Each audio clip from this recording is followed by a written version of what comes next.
Please welcome back to the mountain stage, Billy Bragg. Now I've walked a long, long ways, still back to my Tanglewood days. With lots of girls since then to stray, saying ain't nobody you can sing like me, ain't nobody you can sing like me. We'll be under in the minor key, we'll be under in the minor key. There ain't nobody you can sing like me. We'll be under in the minor key, we'll be under in the minor key. There ain't nobody who can sing like me.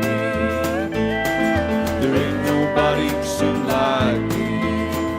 And you did one thing I was curious about, the changing the tune to the Woody Guthrie song. Oh, I'm not sure I changed it a huge amount. I mean, I slowed it down a bit, maybe engineered a middle eight, but I think that sort of Woody's line on I Ain't Got No Home Anymore, you know,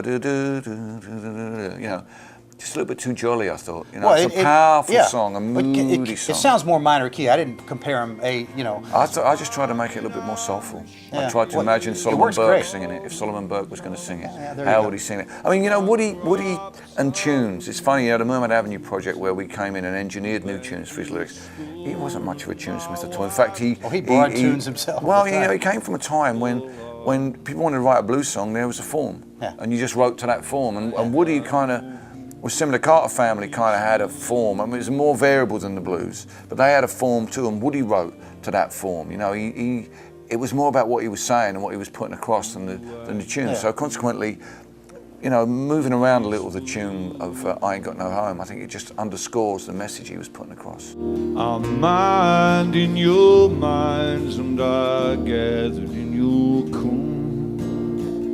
I've been working, mister, since the day that I was born. Now I worry all the time, like I never did before.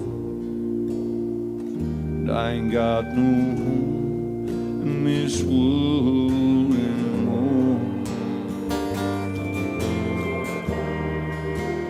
The Handyman's a fun song. Is that true? 100%. That's probably the most true track on the record. That's why I sing it in my own accent. That's me hiding behind the newspaper on the weekend while my partner wants me to. Yeah, don't tell me to go make a shelf. Well, you know, I'm useless. Give me a power drill. It's like a gun in my hands. You know, I'm that dangerous. You know, so sadly.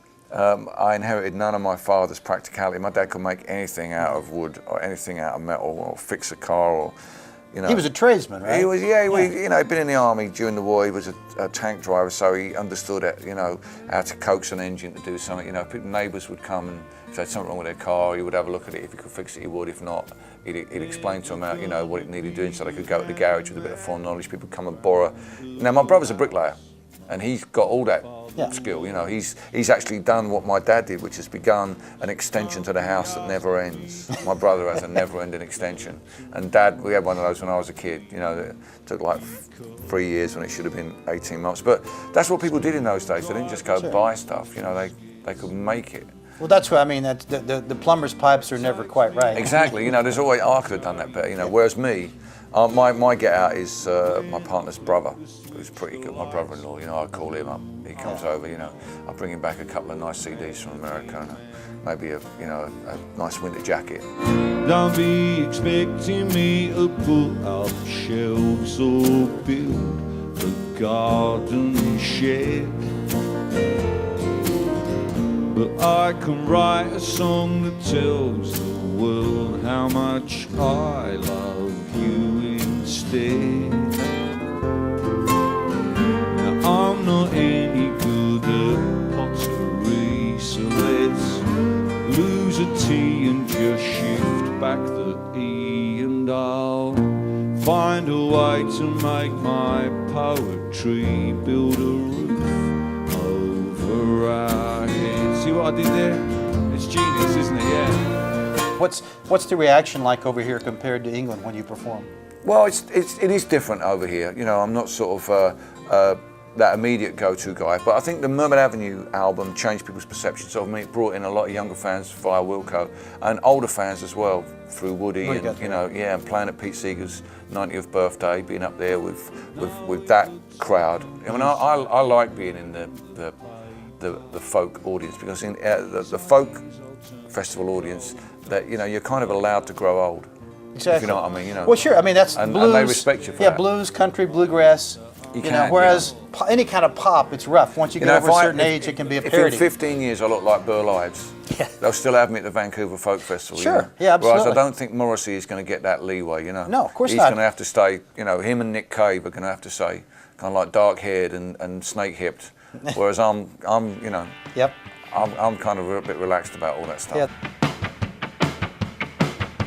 Upside deep of America, upside them from themselves, upside the sunshine surfer boys and the California girls. When the lights go out in the rest of the world, what do our cousins say?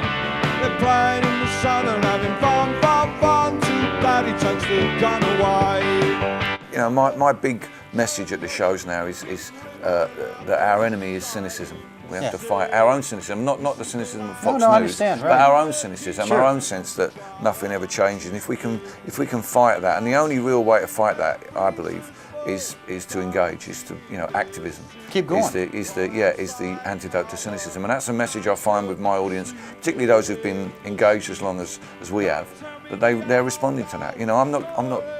I don't think I have to lead people to the barricades. There's other people willing to do that now, and other ways to do that. But that message of we are going to carry on, we are still pushing, we are still fighting out there. That's it's a message that resonates with me because I hear every night at the T-shirt store people tell me what they're doing locally. People are working with the union, people are working with on important issues like universal healthcare here in the United States of America, equal marriage, these issues. We're all still working on those things, and it's great to come around and connect with those people and to give them a bit of inspiration because by Christ they inspire me, I tell you.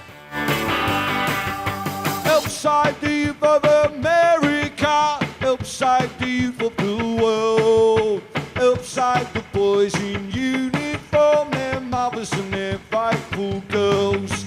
They're already shipping the body bags back from Afghanistan, but you can fight for democracy at home and not in some foreign land. And the fight of the great United States entwined in the fate of us all. And the incident at Chernobyl proves that where we live in is very small. And the cities of Europe are burned before and they may yet burn again. And if they do, I hope you understand that Washington will burn with them.